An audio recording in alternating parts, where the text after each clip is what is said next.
Okay, feel free రా విశ్వ. నువ్వు ముందు సోనా డార్లింగ్ కి ఫోన్ చేసి గుడ్ మార్నింగ్ చెప్పు. Okay okay.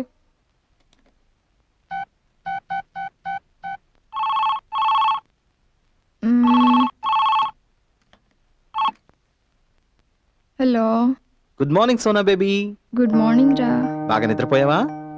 నేను కల్లోకి వచ్చానా? నాకు అసలు నిద్రే పట్టలేదురా. అయ్యయ్యో, ఏమైంది సోనా బేబీకి? నువ్వు ఫంక్షన్ అయిపోగానే భోజనం చేయలేదు, ఫీవరిష్ గా ఉందని డల్ గా ఉన్నావు. దాన్నే తలుచుకుంటూ రాత్రంతా నిద్రే పోలేదు. నీకు ఫోన్ చేద్దాం అనుకున్నాను, బట్ నువ్వు నిద్రపోయి ఉంటావని చేయలేదు. ఇప్పుడెలా ఉంది? No problem at all. అన్ని సర్దుకున్నాయి. మైండ్, బాడీ అండ్ సోల్ అన్ని ఫ్రెష్ గా ఎనర్జెటిక్ గా ఉన్నాయి. నిన్న నీ మూడ్ పాడు చేశాను కదా, దానికి కాంపెన్సేషన్ గా ఈ రోజు ఆఫీస్ లీవ్ పెట్టి ఫుల్ డే నీతోనే ఉంటాను. ఓకే? నిజంగానా? Yes my darling. ఓకే, వెంటనే రెడీ అవుతాను. 9 o'clock షార్ప్ గా సంజీవయ్య పార్క్ దగ్గర నీ కోసం వెయిట్ చేస్తుంటాను. Sure. See you. Bye. Vishwa, నీ ఫ్రెండ్ గణేష్ చెప్పింది నిజమే అనిపిస్తోంది. ఏం చెప్పాడబ్బా? గుర్తు రావట్లేదే. లవ్ చేసినోడ్నే పెళ్లి చేసుకోవడం చాలా దురదృష్టం అన్నాడు. ఏయ్, ఒక్కటిచ్చానంటే చూడు. Sorry sorry sorry. సరే గాని నిన్న ఫంక్షన్ లో ఎంగేజ్మెంట్ డ్రెస్ లో నేను ఎలా ఉన్నాను? సునా, కొంతమంది అమ్మాయిలు మాత్రమే ఏ డ్రెస్ వేసుకున్నా అందంగా కనిపిస్తారు. ఆ కేటగిరీలో నువ్వు ఉంటావు.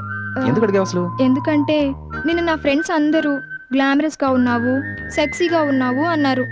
అది నాకు నచ్చలేదు బాబు. గ్లామరస్ గానే కనిపించావు, సెక్సీగా డీసెంట్ గా కనిపించావు. థ్యాంక్స్ రా. నేను చాలా భయపడ్డాను, ఫొటోస్ లోను వీడియోలోను అసహ్యంగా కనిపిస్తానేమో అని. సోనా, నీకు విషయం తెలుసా? అమ్మాయిలు జీన్స్, మిడీస్, స్కర్ట్స్ ఇలాంటి మోడర్న్ డ్రెస్సుల్లో సెక్సీగా కనిపించరు. ట్రెడిషనల్ శారీలోనే సెక్సీగా కనిపిస్తారు. ఇంటర్నేషనల్ లెవెల్లో అందరూ ఒప్పుకున్న విషయం ఇది.